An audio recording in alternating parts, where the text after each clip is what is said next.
Lots of NFL talk ahead. The NBA postseason rolls on. We've got to decipher, one might argue overanalyze, some NBA insider tweets coming up in a moment as we welcome you into hour 2 of the Lombardi Line presented by DraftKings. No Michael Lombardi today. Very grateful to have the one and only, the man, the myth, the legend, Will Hill, joining us, sitting in the seat for the 2 hours today. What's going on? Will, are you ready for hour 2? Yeah, hour 1 just flew by. I'm used to doing like 3-4 hour shows. So these 2 hour shows, you got it pretty easy with these 2 hour shows. Let's be honest. Whatever you're making is you're getting away with murder because these 2 hour shows are so easy. So we open hour 1 with you critiquing the way that I welcome you to the show. I welcome you with rave reviews, and you hit me with you're getting paid too much for what you do. You've got life easy. Okay, so I see how it is. That's fine. I'm going to do this right now. I'm going to officially redact that statement. I'm going to withdraw the statement. It's all right. Whatever I'm making extra, I'm throwing into the Kentucky Derby and the NBA postseason tonight. Does that sound good? Yeah, but we talked about it in hour 1. You're going to take the plus 220 chalk. I mean, I didn't view you. You don't come across as like a chalk eater like that. Usually, I think you'd be a little more adventurous, go down the board a little bit, double-digit odds, but you're going to go chalk here, 2-1. Okay. Mike Somich made me some cash money homie on Mage last year, and if he says that fierceness is the way to go, then I'm going to trust him. Don't get me wrong. I'm still going to find a sprinkle of my long shot. Mugatu might not technically be in the field yet, but neither was Rich Strike when he won 2 years ago, so that's the long shot I'm throwing in there. I'll probably pick one more. But yeah, if Mike Somich says fierceness, I'm trusting our horse betting expert. By the way, thank you to Mike Somich. Thank you to Von Delzell for joining us in hour 1. If you missed any of the first hour of the show, remember you can always download it in podcast form. Speaking of which, Will Hill, also great host of the Shoulda Bet More podcast. He does the Bear Bets podcast with Chris Felica. Make sure you download, subscribe, do all those things. Anything new that you have on the pod coming up, by the way? Recording with Drew Dinsick right after this Kentucky Derby NBA playoffs. Had Brandon Anderson from the Action Network on the other day. So yeah, it's been fun. Got to have you on. I don't know why I haven't had you on yet. I got to maybe if I keep being mean to you, probably won't even come on. But you hit on something though with Rich Strike being added that Friday a couple years ago. Make sure like you know what you're betting. If you bet in these markets, like these horses, I think it was last year where a few of them got scratched the day before, 2 days before the Derby. Some of the books were refunds, some of them don't. So. Again, a lot of people, they're betting this a few times a year. Know what you're betting. Make sure you read the rules and just kind of act accordingly. Yeah, great advice there. Absolutely. This is the most bet horse racing event of the year, one of the most bet events in sports, and always a good reminder, too, to know your house rules when it comes to these types of one-off things. But let's start off here in the NBA, Will, because a pair of blowouts last night. The Celtics with a rocking chair win and cover as a 14-point favorite against the shorthanded Heat, 118-84. More of the same for the Mavericks. Luka drops 35, 10 assists as Dallas tops the Clippers 123-93 despite being just a 2.5-point favorite. Both of those totals go over. Needless to say, I hope we get some more intrigue tonight, and it looks like we should. Yeah, I mean, the playoffs, they've had their moments. Knicks Sixers have kind of carried the first round, but other than that, it's been a lot of sweeps. It's been a lot of blowouts. I was looking at my phone, my clock last night. It was like 12:30 at night. I was like, you know what? I probably could have caught up on some sleep. It's hard with the NBA play, especially on the East Coast. These games go past midnight every night. Like I feel like once every couple of weeks, you kind of just have to punt and catch up on some sleep on the East Coast. Last night felt like a missed opportunity. Hey, it was 2-2. It was tied. You know, Clippers had played them well. Home court hasn't meant a lot. You just figured maybe it was a close game. And Dallas just completely ran over the Clippers, and they look like they're in good shape. I'd be surprised if they didn't close this out in 6. Now, am I dying to lay 7.5, 8 points in Game 6? I'm not, but I would expect Dallas advances here. And I think Oklahoma City is kind of the hidden winner here, where they're just sitting back. They kick up their feet. They had a quick 4-round series that unscathed, while Dallas, Luka's beat up, dealing with a knee injury. They have to go at least 6. Who knows? Maybe a 7th, probably not, but not impossible. Where Oklahoma City can just have home court, be rested, and just wait for Dallas here. The other game, the other series, Boston, Miami. I mean, this is probably the last time we can talk about that. There's not that much that needs to be said. Last night was representative of the gap in talent. How Miami won that game too by just hitting a million threes uncontested. That was a fluke. That was an outlier performance. As Boston, just a much better team. Miami not healthy. Even if Miami was healthy, Boston was going to beat them. So that was a blowout last night. The Heat team total under kept cashing for people. They couldn't score. Boston just a much better team. So now Boston awaits here the winner of Cavs Magic, and Boston can rest up while Cavs Magic maybe go 7, and we'll see the second round series start to begin here in a couple of days. Yeah, it felt inevitable in Heat Celtics for sure. C's, by the way, minus 210 to win the Eastern Conference, plus 130 to win a title. Miami made 23 three-pointers in their one win of the series. They combined for 21 the rest of the way, 3 of 29 last night. That game was over early in the second quarter. And then in this Clippers-Mavericks game, how about some of these numbers, Will? Just digest this. Just soak this in. And this is why I'm out on the Clippers, too, moving ahead to next game. I don't know how I feel about the 8 specifically, but I feel confident, like you do, that the Mavericks are going to finish this thing in 6. James Harden, 2 of 12 in the second half, 0 of 3 shooting with no assists, 3 turnovers. He now has the all-time record for most playoff games shooting below 20%. Paul George was 4 of 13. Russell Westbrook, 2 of 11. He, after going 5 of 8 in game 1, was 6 of 35 from the floor the rest of the series to this point. It's the worst field goal percentage in a 4-game postseason span since 1962, and they don't have their star Kawhi. It was historically bad. And while I don't think it'll be that bad in game 6 coming up, I don't think there's any saving them necessarily in the series against the Mavericks. Even with Luka dealing with injury, he comes out and shoots 35. Yep, I'm with you. And it's hard to tell how hurt Luka is when he's hurt because he plays so slow, so deliberate anyway, where it's hard to tell. Is he lumbering? Is he hurt? Or is he just fine? He plays at such a deliberate pace. But I think there's a bigger picture question here, a bigger issue. And that is the Clippers. We talked about the Suns in the first hour. You throw the Lakers in there. A lot of these teams are older. They went all in for draft picks, and you look up and not only are we not winning the championship, not only are we not in the finals, we're not in the conference, we're losing in the first round, and we have older teams. We're committed to these older guys. Like, what do? You go into next year if you're the Clippers, say, all right, this will be the year Kawhi's healthy. We're going to break training camp in September, and we're going to be the last team standing holding up the trophy in June, and we're going to be healthy the whole time. Seems like not just a bad bet. It seems almost impossible now for some of these teams, like the Suns. Where do you go if you're the Suns? The Lakers have an older roster, and they have some picks to deal, but I don't know. Do you think we see one of these stars get traded? Do we see a little dust up? Because it's been kind of quiet the last year and a half, where we had that 2 or 3 year period where these stars were changing teams every couple of years, every couple of months, pretty much. It's been quiet. I wonder if we get a little dust up where some of these teams say, you know what?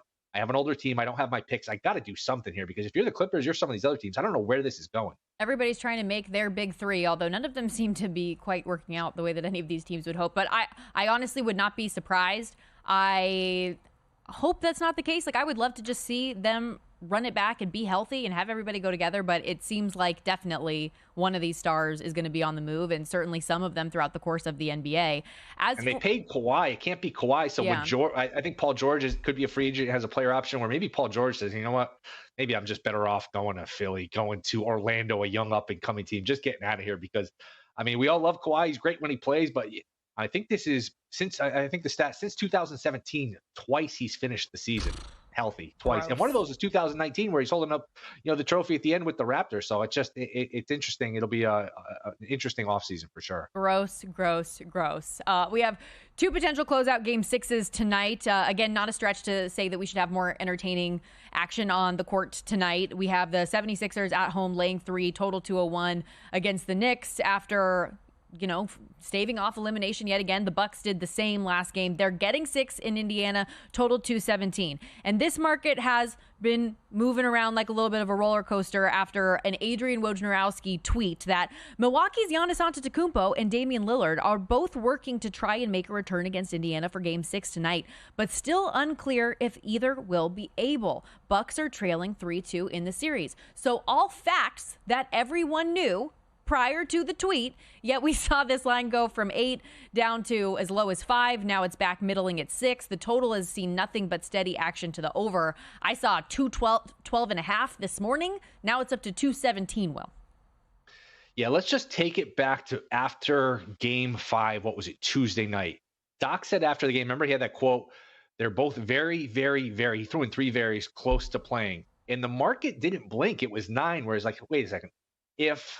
If they're actually, at least questionable 50-50 to play, this number shouldn't be 9, because if those guys are playing, okay, they haven't played in a while, maybe they're rusty, maybe they're banged up, but it shouldn't be anywhere near 9. Now it's kind of in between, where 6 is, okay, I think that's a representation of a 50-50 if they play. It's very hard to sit there, try to decode that tweet of maybe it's basically saying maybe they will, maybe they won't.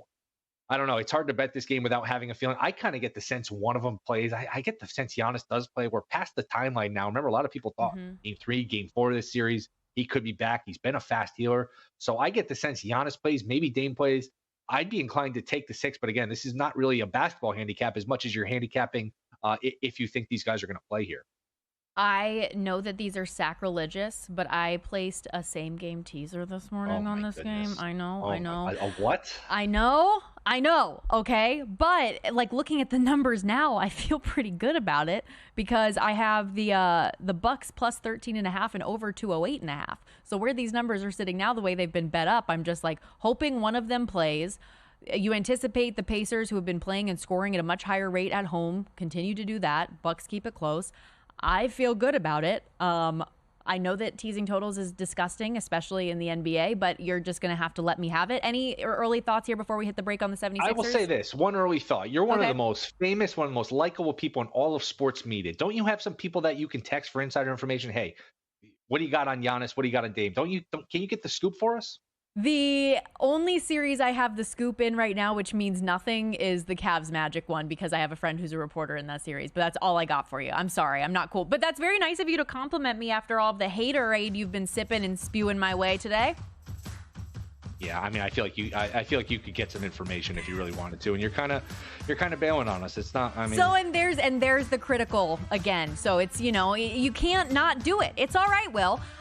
We've got lots of more fun coming up over the course of the next hour. I'm gonna force Will into another game show type segment here shortly, and lots of NFL draft still to recap with Josh Edwards of CBS Sports. Stick around. We're just getting started. Hour 2 of the Lombardi Line.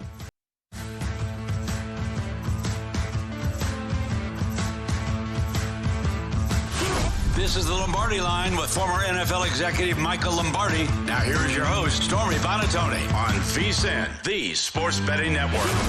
If you need a one-stop shop for all of the best betting information, look no further than VSiN and a VSiN Pro subscription, your ticket to insider insights, exclusive data, and winning strategies. For a limited time only, we're offering our annual subscription at an unbeatable price. It's normally $240. You can grab it now for just $199. And if you sign up today, we'll also give you an extra 2 months for free. That's 14 months of VSiN Pro access for less than 50 cents a day when you use the promo code Lombardi. You know that your cup of coffee every single day is more than 50 cents.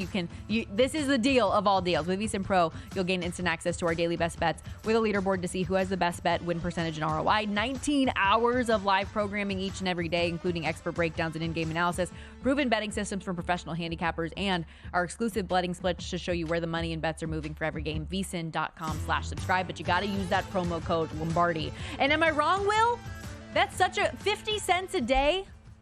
50 cents a day. When you phrase it like that, it's totally different than, hey, 199, 50 cents a day. It's not, I mean, that's, you find that change in your couch cushion. So that is a very good sell. It's a very accurate depiction by you. And by the way, I got to give you more praise too. Just to be fair and balanced. This needs to here. stop. This needs to end. I was end. listening to VSiN.com and you're on one of these commercials, and it was, I think, for being a VSiN member, and you keep chiming in, oh, I'll bet on that. NBA Finals, oh, I'll bet on that. So that is one of the best commercials on VSiN.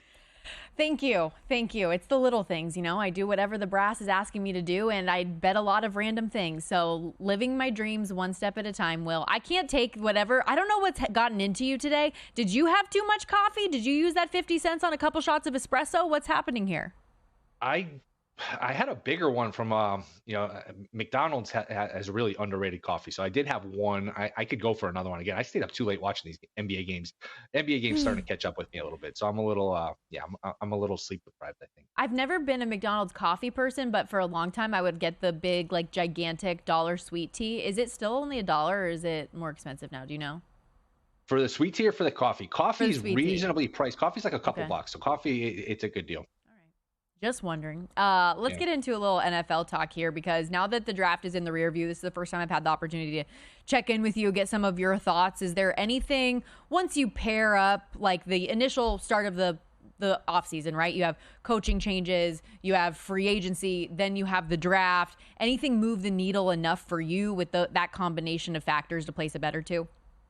Couple things. I had Brandon Anderson on my podcast the other day from Action Network, and he made a good point, and the line's already kind of corrected where, hey, the Cowboys should not be ahead of the Eagles in terms of the odds. Cowboys, from what everyone says, did not have a good offseason. Again, I'm not an expert on all these fringe players, free agents, draft. That's why, Lombardi's great with this stuff because he watches the film. He's very not won Super Bowls. I'm just a bettor. But the Cowboys really didn't add anybody, and they they're bringing back Ezekiel Elliott. Meanwhile, people love the Eagles draft. There's a sense that, hey, they addressed some of their issues. So right now at DraftKings, both plus 130 to win a division. I think the Eagles should probably be shorter than the Cowboys. Again, it's not a huge edge, but just doesn't it feel like this division kind of flips every year too, or nobody ever goes back to back? It feels like Philly had a better offseason. Philly maybe gets back on track. So that's one. And again, this is one where I think the narratives are so important. Bears at 8.5. Everyone loves their draft. There's so much optimism with Caleb, with the Dunze, with the defense. They played well second half last year. And this happened with the Eagles last year too, where everyone loved their draft, and they were at 10.5. And that ticked up. Eventually it closed 11.5. And if you remember, they landed 11-6. So if you bet the over early, you won. If you bet the under late, you won. I think this Bears total keeps creeping up 9. I don't know if we get to 9.5, but if you like the Bears, again, you're talking about tying up money for a long time. But the number matters, where I think if you like that over 8.5, it's not a bad idea to just bank it now. I do think that closes 9. There's a possibility it closes 9.5. It is interesting how quickly narratives can change and thoughts can change, because this is a 7-win team a year ago. There was a thought that had the defense not made the improvements despite the games that they lost down the stretch, that Eberflus would have been fired after this past season. But now there's all this hype around the Chicago Bears, and they are one of the top 5 teams right now that's being bet, according to DraftKings, in the Super Bowl odds at 30-1. The first team that you mentioned there in the Philadelphia Eagles, they are the most bet team since the end of the draft at 17-1 odds, 21% of the handle, 12% of bets coming in on Philadelphia. And that's a team that, to your point, you can certainly see why when you think about the free agency additions of Saquon Barkley providing a little bit of help there, Bryce Huff on the defensive side of the ball, and then you need corner help. You got it, Quinyon Mitchell and Cooper DeJean at the top of the draft here. The Chiefs, I did think was interesting too, that they haven't really done a ton, but they're clearly on a mission to three-peat. They're the shortest shot on the board. They leapfrogged the San Francisco 49ers, who were an early favorite coming off of last year's Super Bowl, plus 550, 14% of the handle, 15% of bets on Kansas City to make history. Yeah, I wonder why that is, because they did get Worthy, and people say, you know what, they're trading up for Worthy. Maybe it's just the fact that you give Mahomes at a long price, and people are just saying, I'm done overthinking this. It's Patrick Mahomes. He's the best quarterback in the league. He's maybe the best quarterback of all time. What am I doing here? I'm going to take the Chiefs. So maybe it's a combination of that. And people think Worthy will make an impact right away. They got an offensive lineman, what was in the second round that people thought might go in the first round. So I think it's people just saying, you know what, I'm done betting against Mahomes. I'm going to join the party here. I'm just going to bet on the best quarterback. How about you? Has anything changed for you? I feel like I have like very common thoughts with a lot of folks. Like we had a pair of guests that came on the show yesterday, and I mean, even Von Dalzell, who was talking NBA, but he's a Steelers fan. He said that he really liked what the Steelers did in their draft. Like the Steelers are a team that I've thought for a while has a lot of upside. I feel like I always catch myself believing in them, and then they kind of bite me in the butt. Although your cash and season win totals over on them with Mike Tomlin every year, and if they really are getting better, I like that. I really like Philadelphia. And the one team that I'll never get on board with is the New York Jets, and that's one that it's like I feel like no matter what they do, and even though I think that they got the first pick in the draft right, going offensive line instead of taking the toy and the weapon in Brock Bowers and taking a tight end, I still just think that they're going to find a way to mess that up, and I don't agree that they're going to be able to stay healthy. I just find that to be an unrealistic proposition with the weapons they brought in, although certainly they are weapons and they're very talented. But, Will, this would not be an hour on the Lombardi Line if I did not quiz you and I did not give you some game show options. So these last 4 minutes or so, I'm going to hit you with Bettor's Choice, some Would You Rather rookie props coming off of the draft, rapid fire style. Feel free, though, to give a little analysis and your thoughts. We are going to start in the offensive rookie of the year market. Would you rather take 6-1 on Marvin Harrison Jr. or plus 650 on Jaden Daniels as offensive rookie of the year in 24? I would have to go Daniels, just because this tends to be a quarterback award. I remember Jefferson put up record-breaking stats, and he still didn't win it because Herbert was there. So Harrison, I think, will be really good. There's some buzz for this Cardinal team, who was feisty last year, but I would just go with Daniels because I think this is a quarterback award. And to your point, like I was going to say, an Ohio State player has won one of the Rookie of the Year awards 6 times since 2006. But Stroud, of course, being like the quarterback most recently who won them. Then it's Garrett Wilson, Joey Bosa, Nick Bosa, Marshawn Lattimore, Chase Young.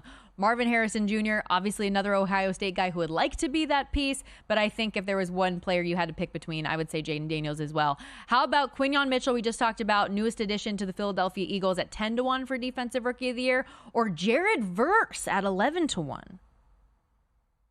I like Verse. I thought that was good value with that pick. Rams should be good, have some lead. So I will go with Verse here again. I don't know, like 11-1, would I actually bet it? I'm not sure, but sacks are a big stat when it comes to this award. So almost like the quarterback of the defense, where you can just look at the sack leader. A lot of times that's the guy that's going to win. So I'll go with Verse here. Speaking of sacks, who do you like to have more? Dallas Turner to go over 7 3/4 sacks at even money, or Leatu Latu to go over 7 1/4 at even money? Wow, 7 1/4. That's an interesting number. I will go Turner. A lot of people thought best player in the draft. You're going to put him in Flores' defense, a very aggressive defense, a lot of blitzing, a lot of pressuring the quarterback, the crowd noise in Minnesota. So I will go Dallas Turner. I actually like that one. I don't have a firm opinion on this either way. I just know the Colts really, really need a guy like his help. And so hopefully he does produce. They've had one player with double-digit sacks over the last 5 seasons, Justin Houston in 2011. How about Roma Dunze, over 700.5 receiving yards, -125 the price, or Brock Bowers over 650.5? I will go Bowers over, just because it was such a strange pick. They already had a tight end. They almost have to justify the pick by feeding him the ball. Plus, they're going to have, either a young quarterback or just an unestablished, not very good quarterback. And the easiest friend for a quarterback when they're not very good is just dump it off to the tight end, safe throw. So I will go Bowers over. Bowers, I think, will be a good pro too. Okay, let's look at a couple longer shots here. Malik Neighbors to have the most receiving yards at +550, or J.J. McCarthy to have the most rookie passing yards at +350. I'll just take the longer number with Neighbors. I figure they'll be losing a lot. Now you worry about Daniel Jones throwing balls at his feet or over his head, but at +550, I just don't know that the Vikings are going to ask McCarthy to throw the ball a lot. With their defense running game, he does have the 2 good receivers. I'll just take the longer number here at Neighbors. But are we even going to be asking J.J. McCarthy to throw the ball at all? Isn't Sam Darnold going to be the guy that we're assuming should start right away and give J.J. McCarthy time to sit back and learn? Am I crazy with that? The market certainly doesn't think so. McCarthy's numbers are 3,000 for passing yards, which is a little surprising. I think it's McCarthy's job, but maybe he has to earn it. We'll see. I would be like, I look at any of those J.J. McCarthy numbers and I would be targeting unders, just because I think even if he plays, it's not going to be from day one. So the games are going to be limited. I don't know. We're going to hit the break here. Let's recap the draft a little bit more with Josh Edwards, CBS Sports NFL draft writer. He's going to join us next, get some of his draft grades and thoughts on the teams looking ahead. We'll be right back.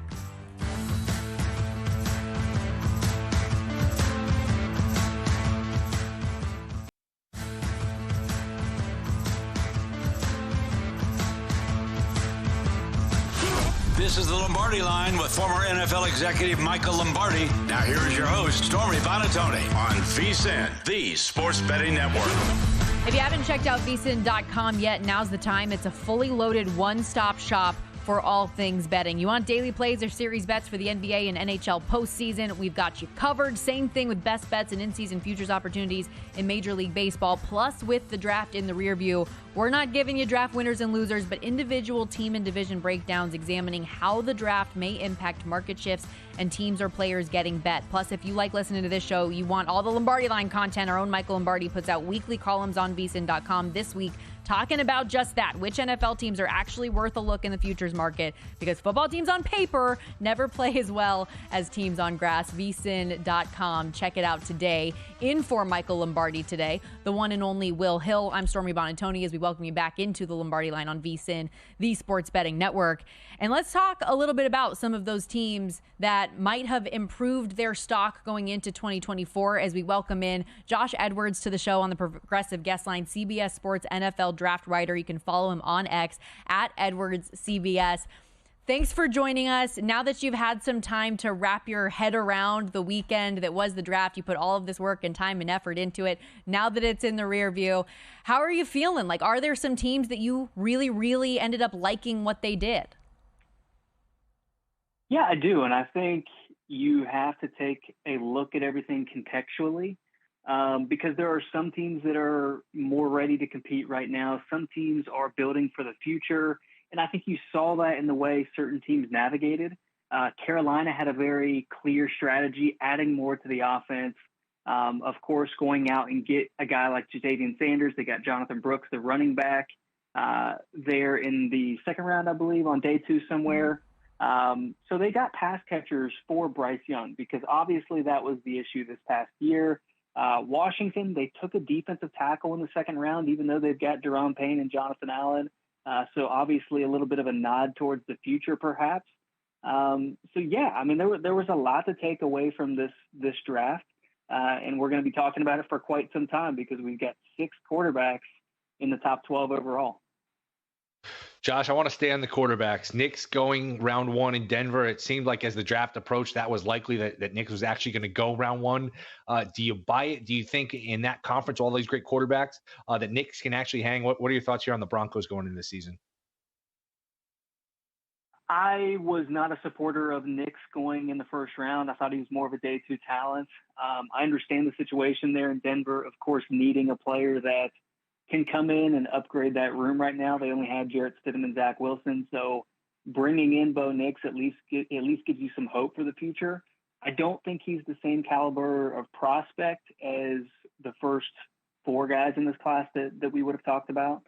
So that was a little bit underwhelming for me. And then they spent the whole afternoon or the entire, couple of hours after their pick trying to convince everybody that it was the right decision. There was a PR move on social media, where they were trying to get everybody on their side, curry public favor. So I think when you have to go into that damage control mode right after you make your pick of the presumptive quarterback of the future, that's always a little bit alarming. But I think he does give him a better opportunity for the coming season. I just don't think it moves the needle that much in that division, considering you do have Justin Herbert, you do have Patrick Mahomes there, of course, at the top of the division. I want to follow up there on one sliver of what you said when you mentioned the top 4 quarterbacks. When you say that, do you mean J.J. McCarthy or do you mean Michael Penix Jr., who ultimately ends up going number 8 overall to the Atlanta Falcons? That was such a surprise of the draft, but who were your top 4? Yeah, I did not see that coming. That was certainly a surprise for me as well, but that's what made this year so fun. The first 4 for me in order were Caleb Williams, Drake May, J.J. McCarthy, and then Jaden Daniels. So I did not have Michael Penix in the top 4. Of course, he did get in there ahead of J.J. McCarthy. I just think Penix, he has shown the athleticism. He's shown the foot quickness to get out in space and make plays when necessary. But I think his very strong inclination to make plays from the pocket is a little bit limiting for what offenses are trying to do today. If he's going to lean into that and be more of a dual threat type quarterback, I would like his ceiling a lot more, just based on what I've seen at Washington coming off multiple torn ACL injuries. That gives me a little bit of a concern about just how willing he's going to be to extend plays and make plays out of structure at the next level, which is something that we've seen the best quarterbacks in the NFL do over the past couple of years. Josh, I think a reason that these quarterbacks maybe went a little earlier than we expected because the quarterback class next year doesn't look as great. It's never too early to start looking at next year. Sanders was the short shot to be picked first overall. There's been some tweets the last couple of days between Dion. Just give me your thoughts in general with Shedeur, his reputation around the league, and just some thoughts on next year's draft. Yeah, I think most people have a pretty good impression of Shedeur at this point in time. Obviously, being Dion's son, he does not lack confidence. And the back and forth tweets that we've seen on social media the past couple of days have not exactly been a glowing example of that Colorado program right now. But he is an incredibly talented quarterback. He started the year off very well, kind of faltered there in the second half of the season, similar to the entire program. But he is going to be in the mix for quarterback 1 in 2025. I happen to favor Georgia's Carson Beck a little bit more at this point in time. I think Drew Aller at Penn State, Cade Klubnik at Clemson are a couple of guys that certainly have the talent and the capability to be in that conversation. But I think given what we've seen the past year, we're probably looking at Beck as the favorite with Sanders a little bit behind him. But we always see somebody pop up throughout the course of the process, whether that is a guy like Zach Wilson or this past year, whether that is Michael Penix or Bo Nix asserting themselves, Jaden Daniels really coming into the year. We didn't have any clarity on what this quarterback group was going to look like. And then we're talking about an NFL record 6 being taken in the first round. So plenty of time for all that to change. But I think Beck is probably my personal favorite to be quarterback 1 next year. In the top 12, we saw those 6 quarterbacks, which then brought all of these stud defensive players, some of which we thought could be top 10 picks, down. Are there any teams that you think really got excellent value, potential studs of the future on the defensive side of the ball later in the draft? No question. And seeing Minnesota being a little bit aggressive, going back up and getting Dallas Turner, similar strategy employed a year ago when Houston moved back up to get Will Anderson Jr. after taking C.J. Stroud. Minnesota did the same thing this year. Obviously, they hope that it works out as well as it did for the Texans, but that's what the coming season is to figure out. I think the Lions getting Terrion Arnold there at the end of round 1 was not only sensational value, but it was the ideal scenario for both the player and the team. Because Terrion Arnold is a highly accountable, tough, competitive kid that's now going to step into a position of need for a potential Super Bowl contender. And they were able to do that at the end of the first round. You look at the Eagles getting Quinyon Mitchell at 22, I believe it was. He was my top-rated cornerback in this draft class. I couldn't tell you the last time the top-rated cornerback has lasted until 22 overall. But then to follow up and get Cooper DeJean there in the second round, I think, was just capitalizing on the value of the board. And I think being the Eagles, who I think set the record for the most trades in the NFL draft, having that roster and given the flexibility to make those moves, not feeling like you have any desperate needs, allowed them to really take advantage of how the board fell. We're a week past the draft. Are people still as shocked by the Penix pick at the time as they are now? I think time heals all wounds. So there's definitely less harsh opinions about that decision, but I will say it was confusing nonetheless. He's almost 24 years old. I believe he turns 24 years old in May. He has played as many snaps or more as the other top quarterback prospects in this draft class. So he's not necessarily someone that needed to come in and sit for a year or two. You just signed Kirk Cousins to a massive deal, and now you're putting him in a position to be the mentor for the guy you just drafted number 8 overall. And Kirk Cousins' contract probably means he's going to be there for a couple of years. So you're looking at Michael Penix Jr. possibly being 26 years old by the time he gets meaningful snaps as Atlanta's starter. I understand their thought process as far as we don't plan to be picking in the top 10 over the next couple of years. I get that. I just don't understand the execution of it and how they ultimately landed on Penix, because I don't think that was the best outcome for the player or the team. Completely agree with you, Josh. Thank you so much for the time. Appreciate it. And we'll talk to you again soon. Yeah, thank you. That's Josh Edwards doing great stuff over there for CBS Sports. And yeah, the thing that, Will, I keep on walking away from with this Atlanta Falcons thing is if you really wanted to win now and you're investing and you believe in this team, and that's just not what you do with a top 10 pick. I don't know. We can dissect that a little bit more on the other end of the break and give out our best bets for the day as well as we close out this Thursday edition of the Lombardi Line.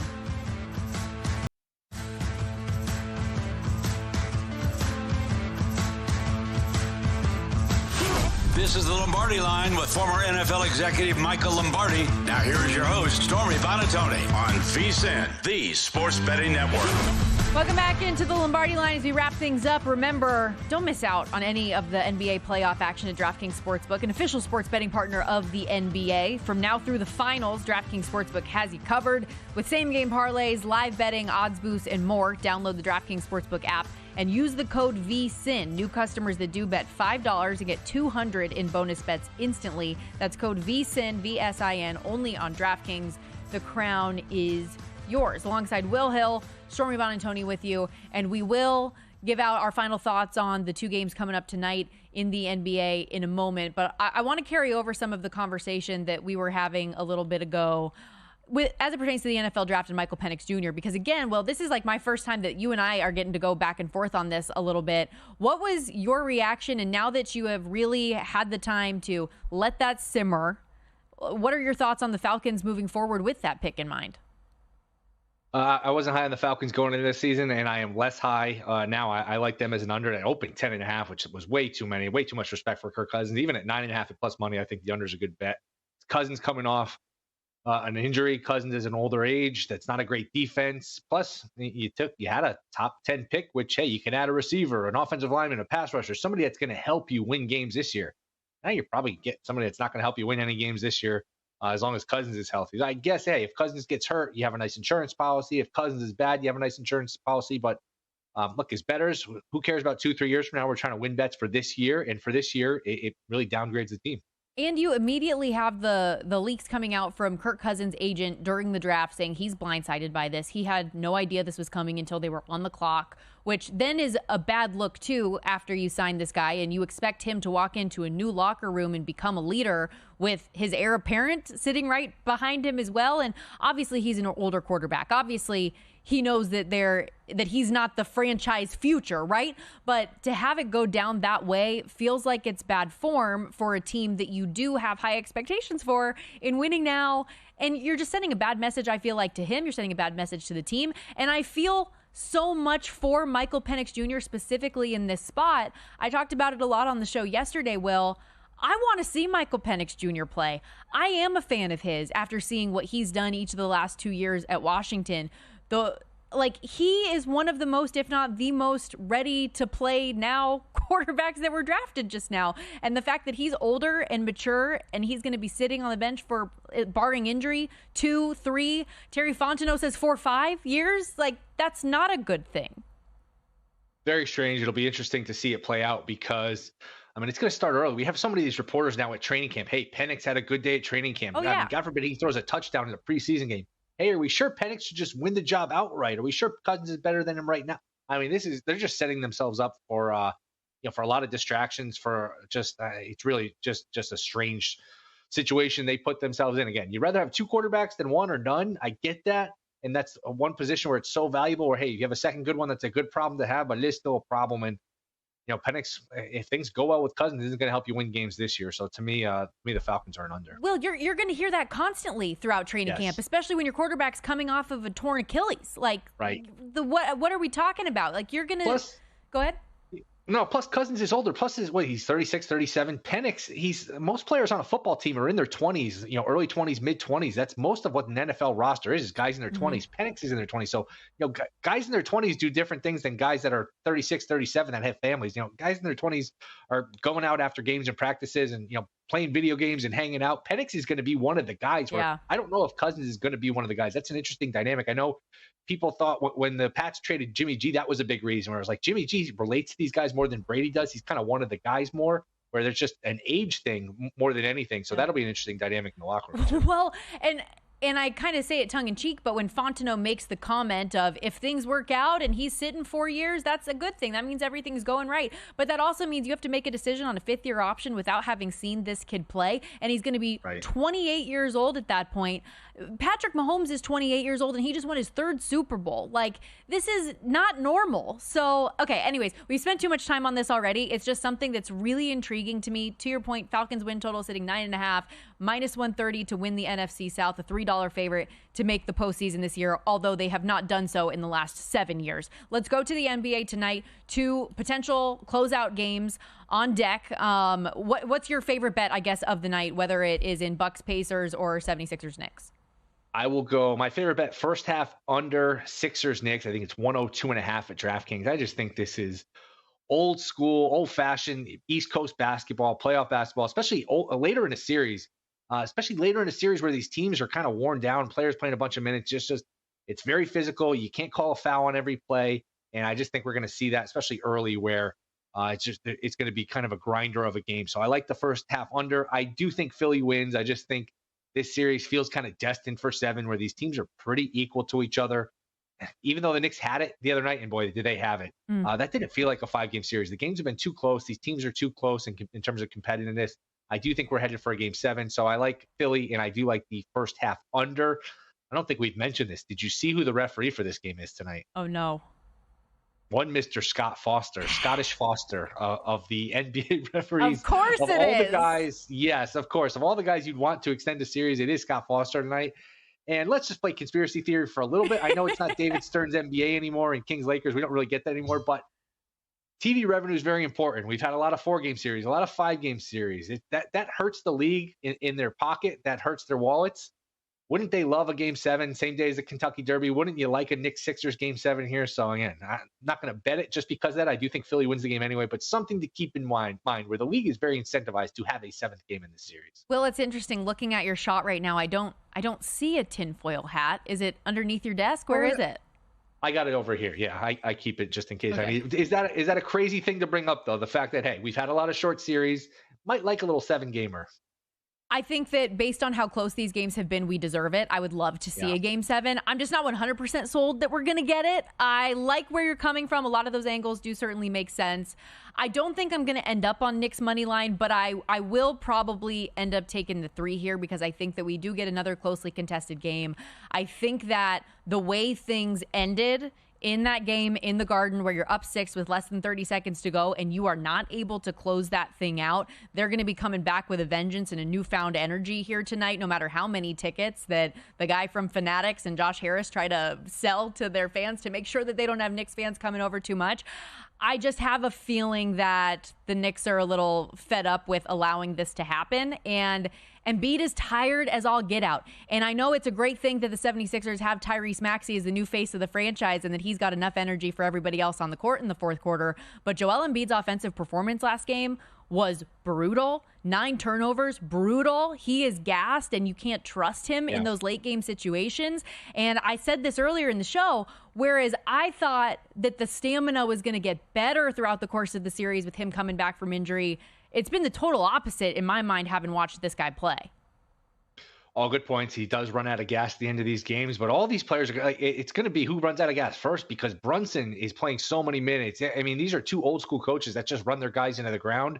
And not only is Brunson playing pretty much every minute here, but there's so much on his plate where it's just give him the ball and get out of his way. Every play is designed for him. I mean, Maxey hits the 3 from the logo, and what an incredible shot that was. Most teams call timeout, they advance it, they drop a play. Knicks said, you know what? Why call timeout? Why drop a play? We know we're giving it to Brunson anyway. It's just there's so much on his shoulders in these games where that's something to consider. But I just think Philly wins tonight, and I think we're looking at a very close 7th game. I've kind of felt that way throughout where, hey, once Knicks got up 3-1, I was like, wow, maybe I was wrong about this. But again, I just think this is destined for 7. It's interesting. The Knicks are a 2 seed, and if Philly was healthy all year, if Embiid was healthy, Philly probably would have been a 2 seed. So it's almost like a 2 seed versus a 2 seed in the first round. So I do think we're headed for 7. Again, these teams are close. So if the Knicks won tonight, would I be shocked? Of course not. But I look for Philly to win. I think it'll be low scoring.